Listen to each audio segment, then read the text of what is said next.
이사야 1장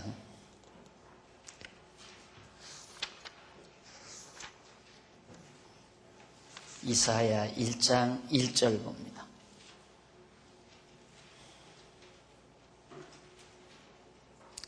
유다왕 우시야와 요담과 아하스와 히스기야 시대에 아모스의 아들 이사야가 유다와 예루살렘에 대하여 본 이상이라. 한 절 말씀 봉독했습니다.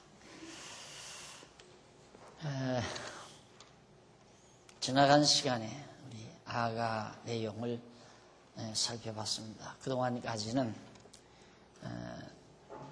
기독교 문학이라고 그렇게 학문적 표현을 할 수도 있죠. 그런데 시가서, 성경의 시가서 내용을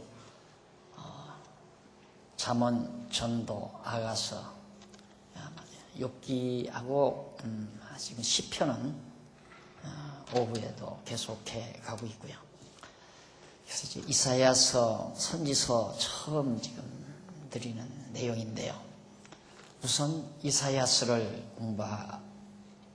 처음에 접하면서 그 선지서에 대한 총체적인 그런 내용을 우리 살펴보도록 하겠습니다.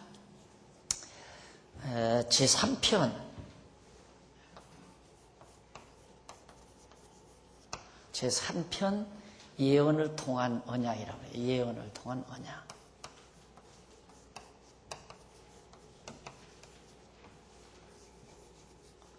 이 제목만, 그 주제에 대한 제목만 바로 이해해도 성경을 바라보는 시각이 빗나가지 않습니다. 사실 책을 본다는 것은 어떤 눈으로 보느냐가 굉장히 중요하거든요. 어떤 눈으로 보느냐. 영화를 볼 때 10사람이 봤다고 해서 100사람이 봤다고 해서 다 똑같이 본 게 아닙니다. 보고 나와서 각각 얘기하면 다 각각 딴 얘기합니다. 왜 그러냐면 자기 관심사에 대해서 더 집중적으로 그 부분을 더 보게 되고 기억하게 되고 그렇기 때문에 그런 현상이 나타나는 거죠.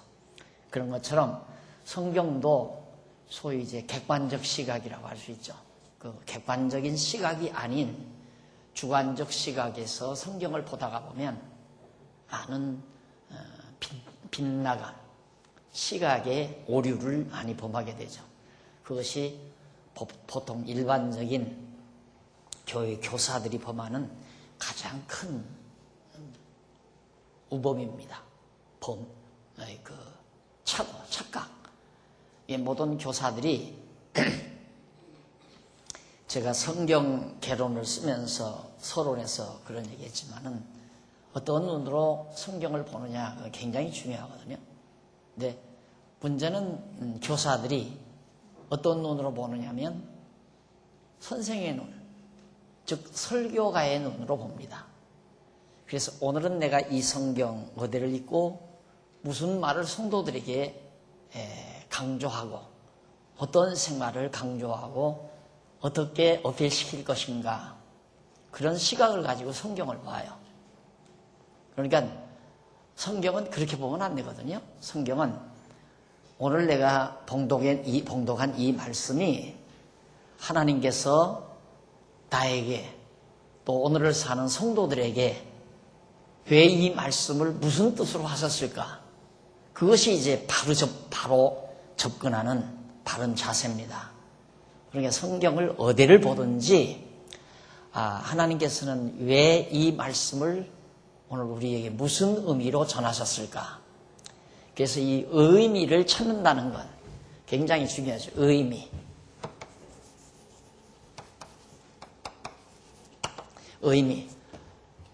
뜻을 가진 맛이라고 하잖아요.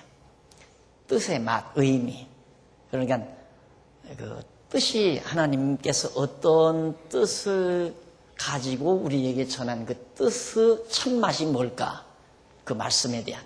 그래서 의미 분석이라는 말, 우리 성경결에는 나오죠. 그게 굉장히 중요한 말입니다. 의미 분석. 그냥 내용 분석도 아니고 내용 분석이 아니라 의미 분석이다.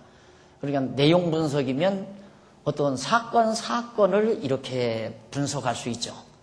그러나 그 사건을 통한 하나님의 뜻이 뭔가, 그 의미가 뭔가, 그 말씀을 하신 하나님의 진정한 말씀의 그 의미가 뭔가. 예를 들어서 안전방위를 일으켰다. 그러면 예수님께서 안전방위를 일으키신 의미가 뭔가. 그것은 안전방위를 일으키신 의미는 안전방위가 불쌍해서 그래서 이렇게 읽었다. 그것은 이제 그 안전방위를 일으킨 예수님의 사적을 그런 시각으로 보는 건 자선사업가적 시각으로 보는 거죠. 그래서 예수님이 이렇게 안전방위를 불쌍히 여기서 고쳐준 것처럼 기독교인은 자선사업을 많이 해야 되는 거구나. 불쌍한 사람을 많이 도와줘야 되겠다. 그래서 이제 그런 시각들이 나타나는 거죠. 그러나 왜 하필이면 예수님께서 안전방위를 일으키셨는가? 그 바른 의미는 구약에서 메시아가 오면 안전방위를 일으킨다. 결국은 안전방위를 일으킨 것은 안전방위가 불쌍해서 선을 베풀기 위해서, 자선을 베풀기 위해서 고쳐준 게 아니라 당신 자신이 구약에 예언된 그리스도이심을 확증해주기 위해서 안전방위를 고쳤다. 그것이 올바른 의미라는 말입니다. 그러니까 그 의미를 바르게 분석한다는 것은 성경을 바르게 보는 중요한 관건입니다. 그러니까 우리가 이사야 선지서를 대할 때 선지서 전체가 이사야서에서부터 말라기서까지, 이게 이제 이사야서부터 말라기까지거든요. 이사야 선지서, 말라기. 이게 이제 구약 마지막 대목이에요. 그럼 제 2편은 뭐였는가? 2편은 이제 찬양을 통한 언약이었어요. 이것이 이제 욥에서부터 아가서까지 2편이.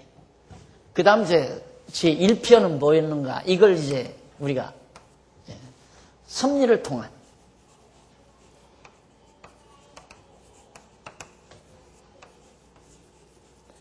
이것이 이제 창세기에서부터 에스더서까지, 창세기, 에스라, 느헤미야, 에스더까지. 서죠? 에스더서까지. 그럼 창세기에서부터 에스더까지가 섭리를 통한 언약이고, 욥기에서 아가까지가 찬양을 통한 언약이고, 이사야에서부터 말라기, 구약 마지막까지가 예언을 통한 언약이란 말입니다. 그러면 섭리, 찬양, 예언이란 말이죠. 그러면 이 섭리와 찬양과 예언은 하나님께서 언약의 한 방편이었다. 이런 것들을 통해서 하나님은 언약하셨다. 그럼 언약은 뭔가? 뭘 언약했는가? 언약은 메시아 언약이었잖아요. 메시아 보내실 걸 언약했다. 그래서 구약 창세기에서부터 말라기까지는 모두가 다 오실 메시아에 대한 예언이다. 오실 메시아에 대한 하나님의 언약이다. 말씀으로 약속한 거다. 그러면 하나님의 말씀이 뭐냐? 역사 섭리도 하나님 말씀이에요. 구약 성도들의 찬양을 통해서 말씀하시고 선지자들의 예언을 통해서 말씀해요. 이게 말씀의 방법들이에요. 이런 말씀의 방법들을 하나님 말씀의 방법. 우리들의 말은 소리의 부호를 통해서 하잖아요. 근데 우리들만 말이 소리 부호를 통해서만 하는 건 아니죠. 우리 손짓발짓을 통해서도 할 수 있고, 무언극 있잖아요. 말을 안 하고 그냥 몸짓으로 연기를 해서 언어 전달을 해요. 뜻 전달을 해요. 그런 것처럼 하나님께서도 우리에게 말씀할 때 이렇게 역사 섭리를 통해서 구약 성도들의 찬양을 통해서 그리고 선지자들의 예언을 통해서 말씀으로 약속하셨다. 뭘? 메시아 보내실 걸. 그러니까 구약 전체는 메시아 언약이다. 이렇게 총체적으로 객관화시킬 수가 있는 겁니다. 이것이 이제 성경을 가장 바르게 보는, 올바르게 보는 하나의 관건이에요. 여기에서 빗나가면 이제 성경은 주관적으로 보는 거예요. 객관적인 시각이 아니라 각자가 주관적인 시각으로. 예를 들어서 내가 오늘 불쌍한 고아들과 또 의지할 곳 없는 노인들을 수용하는 그런 이제 자선 사업가예요. 내가 예를 들면 그런 사업가인데 우리 성도들로부터 하나의 거기에 대한 기부를 하기 위해서 돈을 좀 기부받기 위해서 제가 이 단에 섰다고 하십시다. 그러면 아까 말씀드린 대로 예수님은 가난한 자를 위해서 왔고 예수님은 불쌍한 자를 위해서 은총을 베풀었고 그래서 그런 성경들을 읽고 여러분 예수님이 그랬으니 우리들도 예수님 닮게 예수님과 같이 불쌍한 부모 없는 고아들 그리고 의지할 곳 없는 그런 지체부자유자들을 위해서 우리 정말 헌납을 좀 하십시다. 그러면서 강조를 하죠. 그래서 이제 의연금, 구제금을 걷는 하나의 그 연설로 구제금을 걷기 위한 설득력을 얻기 위해서 사용하는 성경 내용이 되어버리고 만다 이거예요. 그러니까 부흥회라는 게 바로 그런 것들이거든요. 부흥회라는 게 뭐냐? 교회가 어떤 목적이 있어요. 항상 부흥회는 무슨 목적이냐면 크게는 예배당 짓는 것이 이제 가장 큰 부흥회의 목적이죠.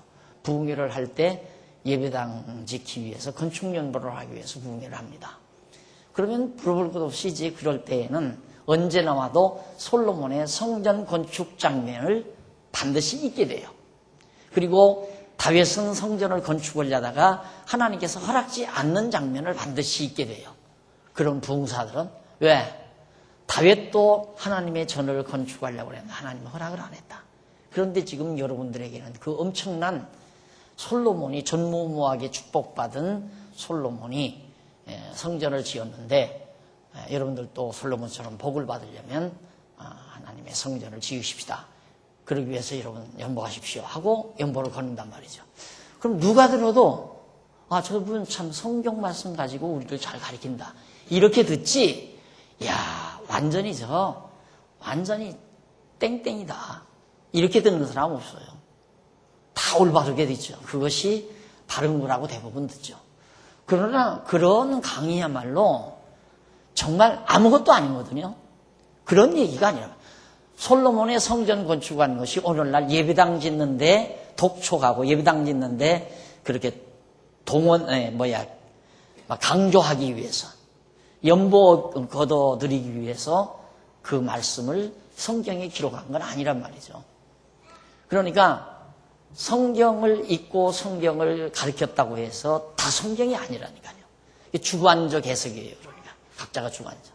이게 성경은 객관적인 시각, 즉 객관적인 시각이란 주관이란 나고 너도 주관이에요. 나도 너도 그도 다. 이게 인간이에요. 이건 다 주관적이에요. 그런데 오직 하나님만이 이 객관이에요. 객관자. 이건 다 주관자예요. 상대적 존재. 절대적 존재고. 객관이라고 하는 것은 절대적인 것이 인정될 때 객관화시킬 수 있습니다. 그래서 근대 철학에서는 이 객관적 관념을 인정하지 않아요. 더더군다나 개인주의 사회에서는 객관적인 그런 시각은 인정하지 않아요. 객관화된다 이런 건 있을 수 없어요. 왜냐하면 신의 존재를 인정하지 아니하니까 신의 존재가 인정하지 않는 한 객관자도 인정되지 않는 거죠. 그래서 다 나나 너나 그나 우리 인간은 모두가 다 상대적 존재로서의 각자가 주관자다. 주관적 시각을 가지고. 그래서 너는 틀렸고 나는 맞았다. 이건 안 되는 얘기예요. 그건 사회생활 할 때 여러분들이 너는 틀렸고 나는 맞았다. 그래서 요즘 이제 공부도 막 그렇게 OX 문제 이런 것들이 이제 교육학에서 문제가 많이 되지는 거거든요. 그러니까 사람들은 각자마다 자기 개성을 살려서 살아가도록 그렇게 해야 한다.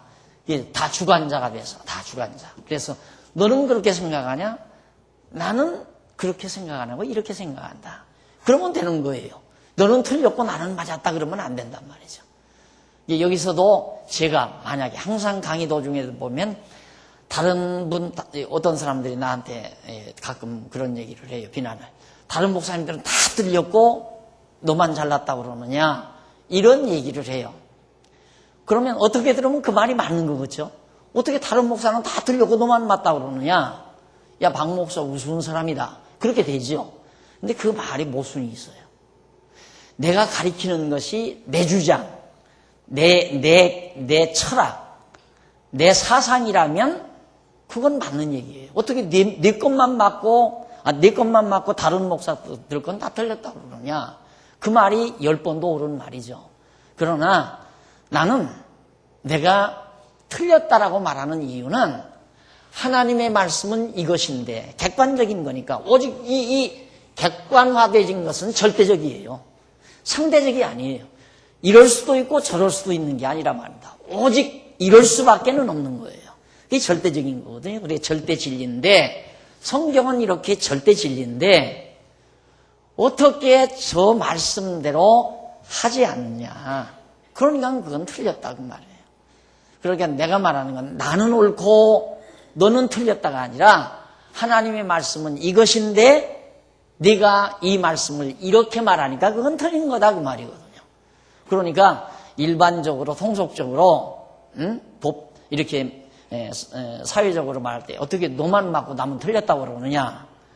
너는 네 의견 나는 그냥 개진 하나 이거예요.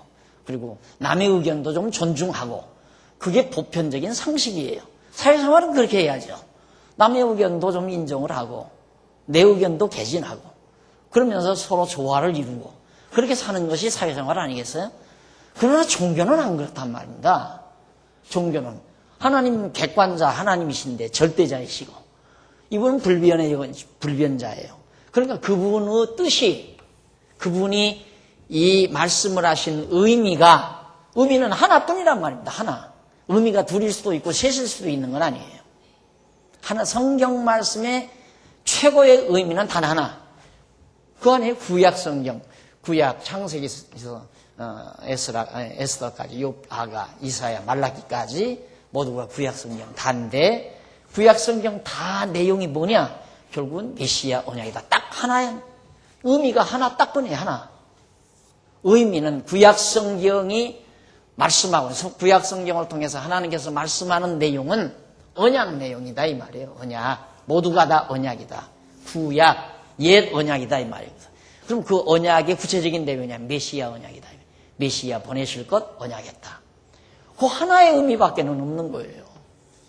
그러니까 여러분들이 이제 앞으로 이사야서부터 말라기까지 차근차근 이제 말라기까지 다 할지 중간에 수요일 날 다른 데를 할지 모르지만은 우선 이사야서 우리가 지금 시작을 했는데 이사야서 1장에서 마지막 장까지 모두가 다 결국은 결론은 가서 이사야 선지자가 메시아 보내실 거예요. 하나님께서 이사야 선지자를 통해서 메시아를 보내실 것을 우리에게 언약하신 말씀이다. 그렇게 생각을 하고 이제 이사야서를 접근을 해야 된다. 그런 얘기예요. 그러니까 인간이 하나님의 본 뜻을 알지 못하고 내용 자체를 토막 잘라서 내용 자체를 토막토막 잘라가지고 각자 그 내용 속에서 자기 주관적인 해석, 자기 나름의 해석을 한다고 하는 것은 그건 진짜 성경 강론이 아니에요. 성경 강론이 아니고 자기 연설이죠. 그냥 자기 사상, 자기 관념, 자기 생각을 펼쳐내는 거지 그걸 성경 강론이라고 말하면 안 돼요. 그래서 성경 강론이 아닌 설교가 오늘날 너무 많죠. 지난번 우리 목사님들 연구원에 모였댔는데 연구위원하고 전문 연구위원들 모여야 되는데 그런 정보를 가지고 왔어요. 어느 목사님 한 분이 한국교회에서 그런다. 하여튼 한국교회에서 대단하다고 하는 분들의 설교를 집중적으로 연구해서 그것이 잘못된 이유가 뭔지를 적나라하게 밝혀놓은 게 있어요. 적나라하게. 한 7, 8명 되는데 거기에서 몇십만 명 모아놓은 분은 그건 연구 가치조차도 연구 대상조차도 오르지를 못해요. 너무너무 거리가 먼 얘기니까 몇십만 명 모아놓고 목회한다는 그 목사님의 설교는 연구 대상 위에 올려놓지도 않아요.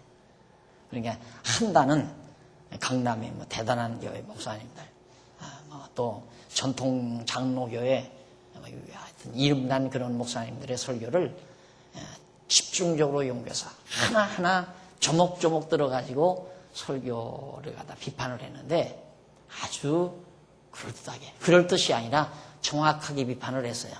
그런데 이분이 하는 얘기가 그건 아닌 것은 알겠는데, 그것이 잘못된 설교인 것은 알겠는데, 바른 설교가 뭔지는 자기도, 바른 설교란 하나님의 의도가 뭔지를 말해줘야 되는데 자기도 그건 모르겠다 이거예요. 솔직하게 나도 그건 모르겠다. 그러나 당신이 말하는 것은 하나님이 이렇게 말씀하신 의미는 아니다, 그 얘기예요. 그래서 필요하신 분이 있으면 우리 한총무님한테 복사해달라고 하면 아마 그 내용을 복사하거나 안 그러면 인터넷에 들어가셔서 여러분들이 한번 참고로 보시면은 그렇게 하셔야 돼요. 사실 내가 이제 좀 답답한 게 뭐냐면 정말 우리 장안중학교 일이 대단한 일이거든요. 내가 이거 자꾸 이런 얘기해서 자기 스스로 축혀 올리는 얘기 같아서 난 잘 못하겠는데 진짜 대단한 얘기입니다. 대단한 일입니다. 이게 엄청나고 대단한 일인데 그게 엄청나고 대단한 일이라는 것을 어떻게 알 수 있나? 그런 것만 봐도 알 수가 있어요. 와, 이거 황무지로구나. 얼마나 많은 목사님들이, 얼마나 많은 학자들이 지금 이 성경의 진정한 의미를 모르고 방황하고 있는가. 미국의 유명한 신학교는 두말할 것도 없이 독일에까지 가서 유럽에까지 가서 최고 신학을 전공하고 돌아온 그런 분이 지금 그 설교를 평하는 거예요. 그러니까 그분이 보는 시각은 정확해요. 뭐냐면 하나님께서 이렇게 성경 말씀을 기록할 때 하나님의 의도가 있을 거라 이거예요. 그 하나님의 말씀하신 그 의미, 단 하나의 의미다 이거죠. 그 하나의 단 의미를 전해주는 것이 설교다. 그분 의미는 그분 말은 그거예요. 그걸 전하는 것이 설교다. 성경을 이용해서 자기 생각을 말하는 건 설교가 아니다 그거거든요. 그런데 한다는 대단한 목회자들이, 그러니까 여기 분당에 요즘 별처럼 뜨는 목사님도 한 분 있다대요. 지구촌인지 뭔지 우주촌인지는 모르지만은 하여튼 그런 교회 목사님 현란하게 분석해 놨어요. 여지없이, 사정없이. 그런데 그런 것은 정말 우리 공부하시는 분들이 한번 좀 읽어보셔야 가슴이 뜨겁죠. 야, 이거 정말 우리가 이거 엄청난 보화를 우리가 간직하고 있구나. 이걸 알아야 좀 힘도 나고, 그리고 가치도 인정이 되니까, 정말, 기쁨도 있고, 이러는데, 그냥 우리 교회에서 이렇게 들으니까, 그런가 보다. 이걸로 끝나는, 이게 이제 아쉬운 거예요. 이게. 너무너무 아쉬운 거죠. 우리는 이렇게 공부하니까, 이거 대단한 겁니다. 이거 엄청난 거예요. 이게 구약 성경을 이렇게 1편, 2편, 3편으로 딱 정리해가지고, 아주 일관되게 다 언약 아니에요. 언약인데 섭리를 통해 언약하고 찬양을 통해 언약하고 예언을 통해 언약했다. 이렇게 간결하게 딱 정리해 놓은 거 없어요. 성경 개론 책 여러분 서점에 가서, 기독교 서점에 가서 개론 책 있는 대로 다 구입해서 보세요. 없어요 이게. 그러니까 지금 목회에 나서는 목사님들이 이걸 알기 때문에 하는 거예요. 그 고생을 해도. 또 이제 교회 하나 뭐 대전에 세운다고 그러는데 그걸 해야 사는 맛이 나니까 하려고 하는 거예요. 아무 대책도 사실은 없는데도 이걸 아니까 너무 소중하고 귀하고 값지니까. 그래서 이렇게 수요일까지 나오셔서 공부하시는 여러분들이 그래도 어쨌든 진지하게 제 강의를 주일 낮에는 오전 시간에는 아무래도 이제 초신자도 있고 깊이는 못 들어가잖아요. 수요일 날은 제가 조금 이제 좀 깊이 다뤄드리는 거거든요. 근데 아무리 제가 깊이 다루어도 여러분 스스로가 야 이것이 정말 깊구나, 참 정말 보화로구나, 이게 느껴져야 야 오늘 정말 엄청난 걸 나는 간직하게 됐다, 이렇게 정말 생각할 수 있겠고, 그래야만이 어떤 사명의식도 나오고 그렇게 되는 거거든요. 그래서 지금 구약성경 전체를 일단 내가 이 예언서 이걸 놓고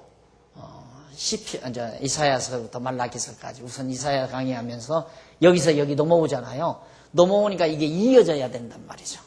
그래서 그 부분을 여러분 논리적으로 이어드리기 위해서 지금까지 이 말씀을 드린 겁니다. 그러면 일단은 성경을 접근하는 올바른 자세, 바로 객관적인 시각으로 봐야 된다. 객관자의 시각, 객관적 시각보다도 객관자의 시각으로, 하나님의 시각으로 성경을 봐야 된다. 그 말은 하나님이 선지자를 통해서 왜 이렇게 말씀을 하고 전해주었는가, 그 의도, 그 의미를 찾아내야 한다는 얘기죠. 그래서 여기 이제 이사야서에 보면 이제 1장 1절 아까 봉독해 드렸죠. 1장 1절에 그 시대가 언제냐면 유다 왕 우시야와 요담과 아하스와 히스기야. 우시야, 요담, 아하스, 히스기야. 우시야, 요담, 아하스, 히스기야 때거든. 때라 이 말이죠.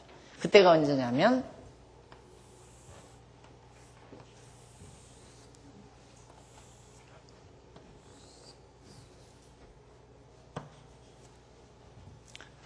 이제 솔로몬,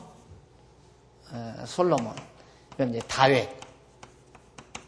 이거 이제 역사서 우리 다 배우잖아요. 배웠는데, 여기가 이제 721년,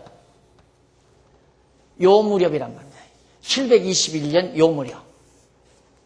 이때가 남쪽 유다 우시야 왕, 요담 왕, 아하스 왕, 히스기야 왕, 요 네 명의 왕이 남쪽 유다를 통치할 때 하나님께서 이사야 선지자를 보내가지고 이 시대에 하나님께서 계속해서 경고하고 말씀을 전하고 하나님의 뜻을 전달하도록 하나님께서 역사하신 거란 말입니다. 왜? 북쪽 이스라엘은 이때 721년에 아수르에 의해서 멸망하거든요. 멸망. 같은 동족 아니에요?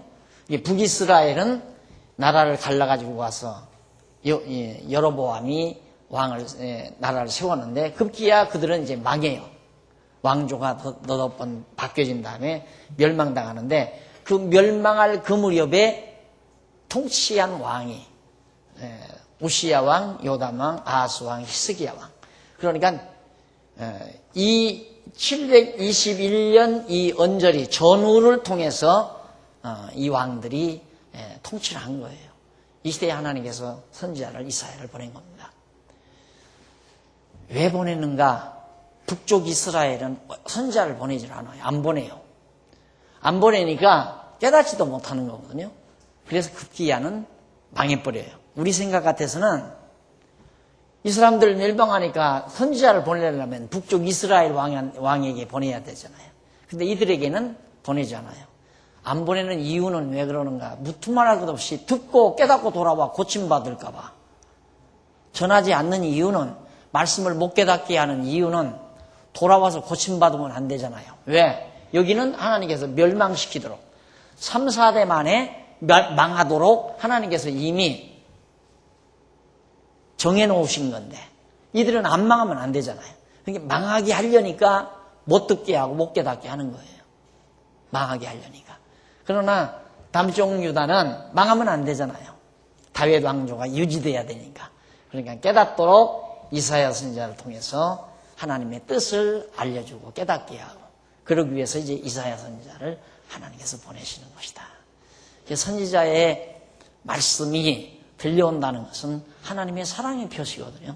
그런 것처럼 우리가 지금을 사는 우리들도 마찬가지입니다. 저 하나님의 말씀 성경이 우리에게 영혼의 양식으로 깨달아진다는 것은 대단한 거거든요. 이 엄청난 하나님의 은총이란 말입니다. 예, 하나님께서 그런 역사 섭리를 통해서 하나님의 뜻을 이루시려고. 그런데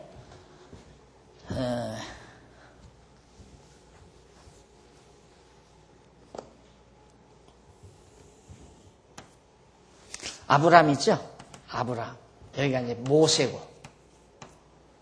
그러면 늘 말씀드린 대로 예수님 이전 여기가 1000년이라고 그래요. 1000년. 예수님 이전 여기가 1500년. 예수님 이전 아브람 때까지가 2000년. 그렇게 대략적으로 기억하시면 됩니다. 예수님을 기점으로 주전 1000년 전이 다윗, 주전 1500년이 모세, 주전 2000년이 아브라함이에요. 여기에 이제 3대 언약, 아브라함에게 3가지 언약, 생육, 정복, 통치, 땅 정복, 통치. 그러니까 자손, 땅, 통치, 이 3가지를 하나님께서 아브라함에게 언약을 하죠. 그 언약대로 하나님께서는 역사에서 결국 다윗 왕 통치하도록 자손이 번창하고, 자, 모세 때 이전에 하나님께서 애굽에 가서 자손 번창하게, 그래서 모세 때 땅 정복하도록 해서 이제 여호수아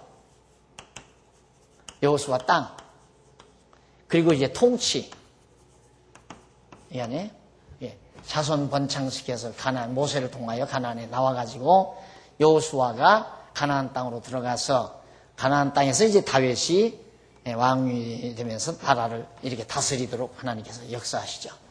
이게 이제 하나님의 역사인데, 하나님께서 이렇게 언약하시고 언약대로 이렇게 이루어줬단 말입니다. 이렇게 이루어줘 주신다. 근데 이때 와서 이사야 선지자가 예언하는 까닭은 바로 이거예요. 하나님이 이렇게 언약하시고 언약대로 다스리도록 하셨기 때문에 남쪽 유다 왕국, 이게 다윗 왕국이죠. 다윗 왕조. 이 다윗 왕조는 망하지 않는다. 그 말이에요. 망하지 않는다. 그런데 망하지는 않지만 하나님께서 북쪽 이스라엘 이렇게 멸망되는 거 봐라. 그러나 너희들은 멸망을 안 시키지만은 때리겠다. 내가 때리겠다. 그리고 때리실 뿐만 아니라 싸매겠다 이게. 그래서 이사야 선지자가 이 시대에 예언한 내용의 큰 줄기는 때리시고 싸매신다 그 말이에요. 이들은 그냥 멸망시켜 버렸지만, 그러니까 멸망당하는 거하고 때리시고 싸매시는, 이 때리시기 위해서 망하는 거, 이것은 싸매심을 전제로 하는 거예요. 그러니까 싸매심을 전제로 한 멸망은 징계예요. 징계. 싸매심을 전제로 하지 아니한 멸망은 징벌이고, 징벌, 형벌, 징벌. 징계와 징벌은 다르다. 그러니까 대부분의 이제 교사들이, 허다한 교회 교사들이 헤매는 그 부분이 어디냐면, 교사뿐만 아니에요. 교사가 헤매는 것은 신학자들이 헤매니까 헤매는 거거든요. 신학교 가서 다 배우는데, 신학교 가서 배워도 배운 목사님들이 헤매니까 신학자들이 헤매는 거예요. 헤매는 이유는 성경에 보면 죄지면 멸망하더라 이거예요. 죄지면 망하더라. 그러니까 그런 측면을 보고 하나님께서 이스라엘 백성들도 막 죄지니까 다 멸망시키더라.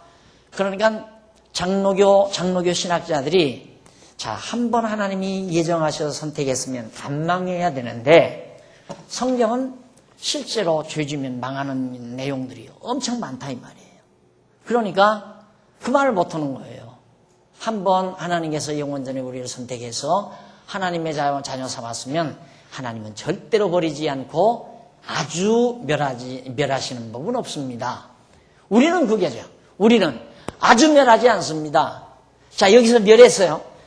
블레셋에 의해서 다 잡아가더라고. 예루살렘도 다 파괴되고 성전도 다 불타버리고 다 망했어요. 그런데 그것이 아주 멸하지 아니하신다. 왜? 70년 후에 다시 회복시키신다 이 말이에요. 그게 이제 우리들이 옳게 배우는 징계 개념. 하나님의 채찍, 사랑의 채찍에 의한 그런 징벌이 아니고. 근데 이방 민족이나 망할 자들은 그냥 죄값으로 망하고 말아요. 멸망시켜버리고 말아요. 아수르 멸망시켜버리고, 바벨론 멸망시켜버리고, 파사 멸망시켜버리고, 애굽 멸망시켜버리고 그냥 말아요. 멸망시킨 다음에 다시 살리는 법이 없어요. 그런데 택한 백성은 멸하셨다가 반드시 싸매신다. 자, 그러면 이사야 선지자가 예언하는 게 뭔가? 하나님은 때리신다. 봐라, 북쪽이 이렇게 매맞지 않느냐, 망하지 않느냐, 너희들도 망한다. 그러나 하나님이 너희들을 다시 싸맬 거다. 이유는 하나님께서 너희 조상 아브라함과 이삭과 야곱에게 언약하신 대로 또 너희 왕족인 다윗에게 언약한 대로 이 다윗 왕조가 다시 지속이 돼서 아브라함과 다윗 자손으로 예수 그리스도가 오기 위해서는 너희들은 다시 싸매임을 당해야 된다. 그래서 처녀가 잉디아의 아들을 낳는다. 이런 말까지 이제 이사야가 예언을 하죠. 그러면 이사야의 예언의 핵심은 때리시고 싸매신다 그 말이거든요. 그러면 그것이 어떻게 해서 메시아 예언이냐. 아까 이 언약, 이 내용 모두가 다 메시아 언약이라고 그랬죠. 어떻게 해서 그것이 메시아 언약이냐. 메시아 언약 아니에요? 죽었다가 다시 살아나신다. 죽었다가 다시 살아나신다. 그러니까 이스라엘 백성, 언약 자손이 망했다가 다시 일어나게 되는 것은 언약의 자손으로 오실 예수 그리스도가 장차 죽었다가 3일 만에 부활하실 사건에 대한 하나의 모형적 사건이란 말입니다. 그러니까 하나님께서 어떻게 선지자의 예언을 통해서 이 예언을 통해서 예언대로 그대로 유다 백성이 바벨론에 망하고 70년 만에 다시 회복이 되죠. 망하고 회복이 되듯이 예수님이 죽었다가 다시 사신다. 이 사실을 선지자를 통해서 예언해 주는 거예요. 그러니까 궁극적으로는 메시아 예언이고 사건적으로는 남쪽 유다 백성이 망했다가 다시 회복될 것에 대한 내용이고요. 예. 여기 나오잖아요. 자, 역사 섭리를 통해서 이게 역사 섭리에 나왔죠. 이게 쭉 역사 섭리에 이게 나오잖아요. 어디까지? 여기 회복되어 성전 짓고 할 때까지가 에스라, 느헤미야. 역사서 마지막 에스더는 그 안중에 있는 얘기죠. 그러니까 창세기부터 느헤미야까지 여기가 다 에스더까지가 여기까지 역사란 말입니다. 이 역사 내용 속에서 선지자들을 통하여 구체적으로 망할 것과 다시 회복될 것을 예언해요. 왜? 이스라엘 유다 백성으로 하여금 여호와 하나님인 것을 깨달아 알게 하기 위해서. 여호와는 뭐예요? 언약대로 이루시는 분임을 깨달아 알고 경외케 하기 위해서.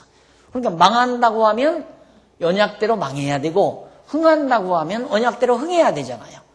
그러니까 우리가 생각할 때는 아니 지난번에도 말씀드린 것 같은데 예루살렘 성전 그 얼마나 많은 돈들이 다 지었습니까? 엄청난 돈을 들여 지었는데 그 엄청난 돈을 들인 성전을 그걸 왜 헐어요? 하나님께서 아깝게. 그것도 이 다음 다시 회복시킬 것, 다시 지켜야 할 것. 하나님은 상관없어요. 그 아까운 게 문제가 아니에요. 사정없이 헐어버려요. 왜? 하나님이 언약했으니까 언약대로 헐고 또 언약대로 다시 짓고, 그리고 엄청난 재정을 들여서 하나님이 언약대로 이루어지도록 역사하신다. 그럼 언약대로 왜 이루어지게 하는가? 하나님이 언약대로 이루시는 여호와의 심을 깨달아 알고 경외하며 섬기게 하려는 거예요. 그래서 하나님이 이렇게 모든 역사 섭리하는 건 여호와 하나님을 깨달아 알게 하기 위해서. 그게 목적이에요. 우리 이 세상 사는 것도 마찬가지예요. 여러분, 만약에 내가 여호와 하나님을 모른단 말입니다. 근데 평생 돈을 엄청난 많은 돈을 벌어서 막 아끼고 전략해서 잘 모아놨어요. 몇십억을 모아놨어요. 근데 하루아침에 왕창 망해버렸어요. 근데 망했는데 다시 일어나요. 하루아침 망할 때 절망하지요. 근데 이스라엘 백성에게는 여기서 망해버리면 다 절망하고 말아버릴 거 아니에요. 자살할지도 모르고. 그러니까 하나님이 망한다는 걸 미리 예언을 해요. 왜? 정해놨으니까. 흥한다는 것도 미리 알려줘요. 그래서 소망을 가지죠. 망한 다음에도 소망을 가져요. 그게 다니엘서에 나오는 내용이에요. 요 기간에. 마찬가지로 하나님이 지금도 만약에 선지자를 계속해서 보내서 성경을 쓰게 하려면, 박용기야, 너 1990년도에 망한다. 교회 싹 망한다. 1990년도. 그리고 2000년도에 다시 일어난다. 이렇게 예언을 했을 거예요. 우리 1990년대 교회 왕창 망했잖아요. 망했다가 2000년도에 지금 이렇게 일어난 거거든요. 하나님께서 만약에 선지자를 지금도 보내서 성경을 기록하게 한다면 그렇게 섭리하셨을 거란 말입니다. 그러나 우리는 선지자 안 보내도 성경을 통해서 하나님이 망하게 하시네. 내가 하나님의 택한 백성, 우리 장안중앙교회가 하나님의 택한 백성의 교회라면 아주 멸망시키지 않는다. 소망을 가지죠. 다시 일어나게 된다 이 말이에요. 그래서 우리는 이렇게 좋은 예배당에서 좋은 말씀 듣고 행복하게 잘 산다. 이게 중요한 것이 아니라 우리 교회 간단한 역사, 1990년도에 망했다가 2000년도에 하나님께서 회복해 주신 하나님의 섭리를 통하여 하나님은 언약하시고 언약대로 이루시는 여호와시구나. 그 하나님을 아는 것이 가장 소중한 것이다. 그 하나님 깨닫는 데는 그건 과거 1990년도 망한 것만이 문제가 아니에요. 그 이상의 것도 예루살렘 성전도 다 무너난다니까요. 그 부분을 여러분들이 깊이 이해하고 성경을 봐야 되고 또 하나님의 섭리를 이해하셔야 됩니다. 그래야 낙심이라는 게 없어요. 시간이 많이 오바됐는데요. 다음, 아직 남은, 쉽지 않죠. 한 10분 남았어요. 죄송합니다. 그러니까 우리가 성경을 이해하는 데는 여호와 하나님 계시 이 모든 이 언약이 뭐냐면 여호와 하나님 계시거든요. 계시. 하나님을 우리에게 알려주는 것. 하나님이 여호와이심을 여기서 정확하게 전능자 하나님이 언약대로 이루시는 분임을 알려주는 계시가 성경이라고 말이에요. 그러니까 그대로 알려주잖아요. 하나님께서 이사야 선지서를 통해서 보면 하나님께서 이사야 선지자를 통해서 이들 왕들 이 시대에 너희들 망한다. 하나님께서 반드시 저 북방 지역의 민족들을 들어서 예루살렘을 다 회파시킨다. 황폐하리라 예언해요. 그러면서 그러나 하나님께서 너희들을 아주 버리지 않고 다시 예루살렘을 회복시켜준다. 이 예언을 이사야가 예언하게 한다 이 말입니다. 그런데 그 예언대로 그대로 이루어진 것이 역사서에 나오잖아요. 그대로 이루어진 거예요. 그걸 역사서 섭리 진행 과정에서 선지자들이 예언한 내용만을 따로 뽑아서 말한 것이 이사야에서 말라기서까지 내용이에요. 말라기는 마지막 예수님 오시기 전 한 400년 전, 이때까지 선지자가 예언을 하죠.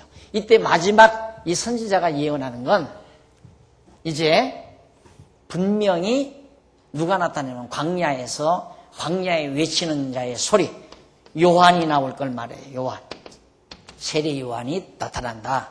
그리고 세례 요한이 나타나면 하나님께서 약속하신 메시아가 그 뒤에 출생한다.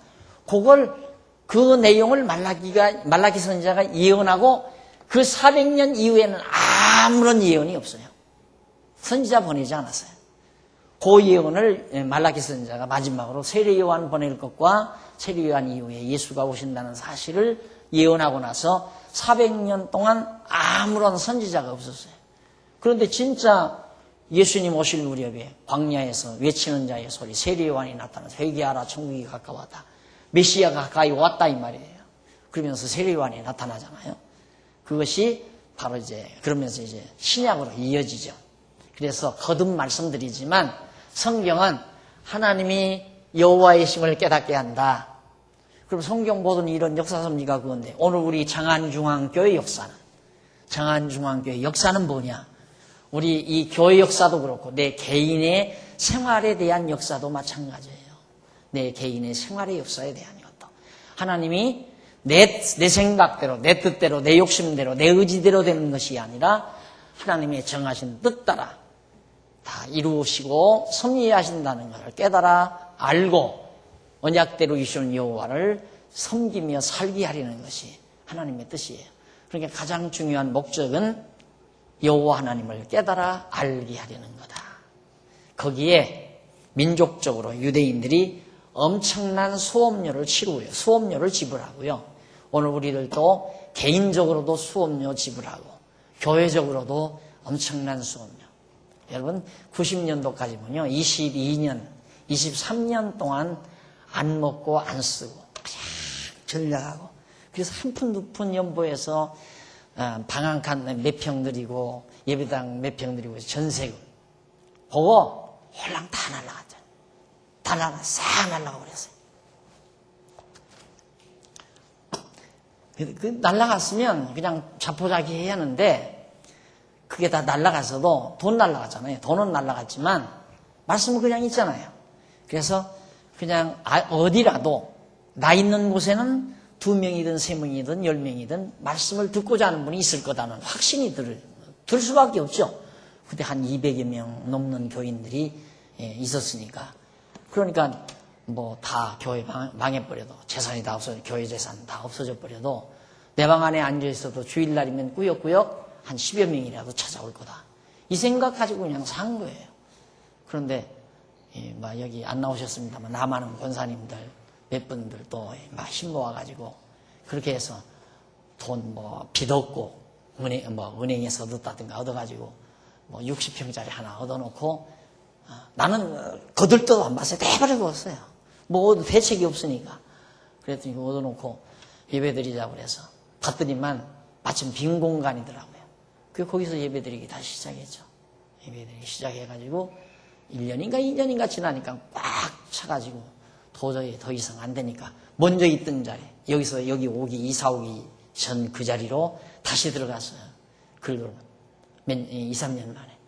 그렇게 해서 꼭 2000년 만에 10년 만에 하나님께서 여기 이사 온 제가 2000년 1월 1일 날 이사 왔잖아요. 10년 만에 하나님께서 교회를 다시 일으켜주는 우리는 그 사건 자체에 감동해서는 안 돼요. 물론 이스라엘 백성도 예루살렘 성전 다시 회복됐을 때 통곡했죠. 너무너무 감격스러워서. 그러나 오늘 우리의 관심은 이런 좋은 예배당을 우리에게 주었다. 이 자체도 물론 중요하지만은 더 중요한 것은 하나님께서 다 때리시고 싸매신다. 헐으시고 세우신다. 다 마찬가지예요. 선지서들이 다 그런 내용들이에요.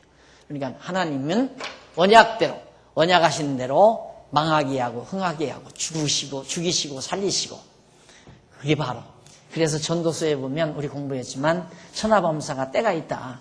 날 때가 있으면 죽을 때가 있고 또 쌓을 때가 있으면 무너뜨릴 때가 있고 앉을 때가 있으면 설 때가 있고 천하만사를 하나님이 그렇게 주관한다. 이것도 마찬가지죠. 하나님께서 천지 만물 영원하신 하나님이 여기 창조하셨는데 이제 마지막 저기서 심판하실 거 아니에요. 예수님 오셔서 이제 심판하실 거. 심판은 하나님의 피조 세계를 다 없애버린다는 말입니다. 그러면 다 없앨 것을 무엇 때문에 다시 세우는가, 창조하셨는가? 창조하셨으면 없애지를 말든가, 없앨 바에는 아예 창조하지를 말든가. 그런데 하나님은 반드시 창조하시고 심판하시고 또 살리시고 죽이시고 이렇게 꼭 이 시간 세계 안에서 계시 섭리를 해나가시는 거예요. 앉을 때가 있으면 설 때가 있고 세울 때가 있으면 무너뜨릴 때가 있고 그런 것처럼. 그렇게 해서 이 보이는 세계, 이 타락한 세계 말고 영원한 세계를 영원토록 하나님께서 다스리시고 주관하시는 여호와 하나님을 깨달아 경외하며 섬기게 하려는 것이 이런 하나님의 역사 섭리의 중요한 목적이다. 그래서 성경을 볼 때에 항상 우리는 성경에서 내가 어떤 위로를 받을 것인가 라고 생각하지 말고 성경에서 정말 하나님이 여호와이신가? 그러면 하나님이 여호와이시려면 언약하셨다. 그러면 이사야 선지자가 때리시고 싸매심을 통해서 장차 죽으시고 부활하실 메시아를 언약하셨다. 그런데 역사적으로 이 메시아는 왔잖아요. 이사야 선지자의 예언대로 예수가 오셔서 죽었다가 부활하셨구나. 그래서 예수는 정말 메시아로구나. 따라서 하나님은 언약대로 이루시는 여호와이시다. 항상 결론은 그렇게 끝나야 돼요. 성경 어디를 보든지. 그러니까 아가서 지난번 우리가 끝을 냈습니다만은 아가 내용 바로 그거예요. 아가 내용은 잊어버렸잖아요. 여기 우리 아가 그 역사적 배경이 여기라고 그랬죠? 여자가 신부가 신랑 잊어버렸어요. 근데 신랑이 다시 찾아다가 다시 혼인잔치 하잖아요. 예루살렘 성전 다시 짓고 하나님 경외하는 역사적 배경을 바로 그 역사적 배경을 아가의 그 마지막 부분의 역사적 배경으로 그걸 의중에 두고 솔로몬이 그렇게 노래한 거다. 그러면 이 부분을 노래한 거예요. 하나님께서 자 아내로 취했던 아내를 잊어버렸다가 다시 찾았다. 아내가 주님을 떠났다가 바로 신랑을 다시 만났다. 헤어졌다가 다시 만났다. 이런 얘기. 이게 이제 아가서에 나오는 얘기인데 그게 바로 사랑의 영원성. 계속해서 하나님은 사랑을 버리지 않는다. 신부는 신랑을 버리고 떠나갔지만은 신랑은 여전히 변함없이 신부를 찾아서 끝내 신부를 찾아서 아내로 삼는다. 그것이 하나님의 영원한 사랑의 속성을 바로 아가서가 계시하는 거다. 그 내용이었고요. 그 사랑 때문에 하나님은 아주 버리지 않고 죽은 자도 다시 살려내신다. 망한 자도 다시 회복시키신다. 헐어버린 것도 다시 세워주신다. 그 원리예요. 그러니까 성경은 알고 보면 아주 그 원리가 간단해요. 아는 원리가. 그런데 그 원리가 적나라하게 정리가 안 되면 복잡한 것 같지만 깨끗이 정리되면 나중에는 아주 간단해요. 아주 간단하고 단조롭고. 그래서 명쾌합니다. 이사야서 방대하지만 앞으로 이제 시간 우리가 내용을 살펴나갈 때 저 내용을 우리가 확인하고 넘어가고 그렇게 하면 됩니다. 오늘 강의 여기서 마무리하십니다. 기도하십시다. 자비하신 아버지 하나님, 은혜와 사랑을 감사드립니다. 오늘 또 저희를 부르시고 하나님의 귀한 말씀, 이사야 선지자를 통해서 언약하신 말씀을 저희들이 상고하기 위해서 이사야 선지자의 선지서의 전체적인 결과를 저희들이 살펴봤습니다. 하나님의 놀라우신 그 섭리를 저희들이 깨닫고 다시 한번 감동하지 않을 수 없고 우리를 이 땅 위에 살게 하시는 하나님의 의도가 무엇인지 출생하게 했다가 우리가 이 땅 위에서 떠나게 하시는 일평생 동안 내가 살아야 되는 이유가 무엇인지를 다시 한번 확인할 수 있게 하심을 감사드립니다. 사는 동안 정말 하나님이 여호와이신 것을 다시 한번 확실히 인정하고 범사의 그를 인정하며 범사의 그를 찬양하며 사는 슬기로운 우리 성도들의 생활이 되도록 인도해 주시옵소서.